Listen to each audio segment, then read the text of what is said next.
Hi guys, మీకు అందరికీ వందనాలండి. చాలామంది పాస్టర్లు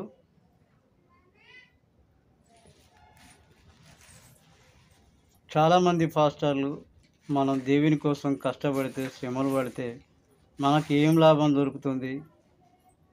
కాబట్టి ఈ కష్టాలు దేవుని కోసం పడడం వల్ల మనకు దేవుని నడిపింపు లేదు. దేవుని నడిపింపు ఉంటే ఈ కష్టాలు ఎందుకు వస్తున్నాయి అని ఈ లోక స్వర్గ సుఖాలను అనుభవించడానికి ప్రయత్నిస్తున్నారు. దేవుడిచ్చిన వాగ్దానాన్ని మర్చిపోతున్నారు. ఆయన ఇచ్చిన వాగ్దానం ఏంటిది? నిన్ను ఎక్కడికి వెళ్ళినా కూడా తలలాగానే ఉంచుతా కానీ తోకలాగా ఉంచనని వాగ్దానం ఇచ్చాడు. కానీ వాళ్ళు, అయ్యా మేము నీ కష్టాలు భరించలేము, మేము మనువాద గోలియత్కు భయపడి మా చర్చిలకే పరిమితం అవుతాం, మా ప్రార్థనలకే పరిమితం అవుతాం, ఎక్కడేం జరిగినా మాకు సంబంధం లేదయ్యా, మేము తోకలాగానే ఉంటాం, మేము కష్టాలు పడితే మాకు ఏం లాభం లేదయ్యా అని వెర్రితనాన్ని ప్రదర్శిస్తున్నారు. ఇది మారాలి. దేవుని మాటలను పై విశ్వాసం ఉంచాలి, దేవునిపై విశ్వాసం ఉంచాలి.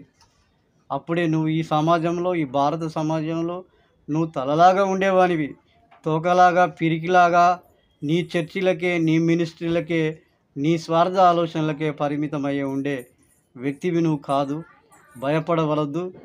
మరి ఎందుకు ఆ విధంగా ఉంటున్నావో, మరి నీకు ఎలాంటి ప్రతిఫలం కావాలో మరి ఆలోచించి, ఈ లోక ఆశలు అవి శాశ్వతమైనవి కావు.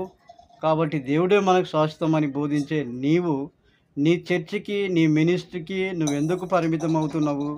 నువ్వు ప్రజల కోసం మంచి మహానాయకుడిగా, ఒక తలలాగా అన్ని రాజకీయ పార్టీలను కదిలించేవాడిగా, అన్ని రాజకీయ పార్టీలలో నీ ప్రభావం చూపేవాడిగా, సమాజంలో నీ ప్రభావం చూపేవాడిగా నువ్వు ఉండటానికి దేవుడు అన్ని విధాలుగా నీకు అభిషేకం ఇస్తున్నాడు.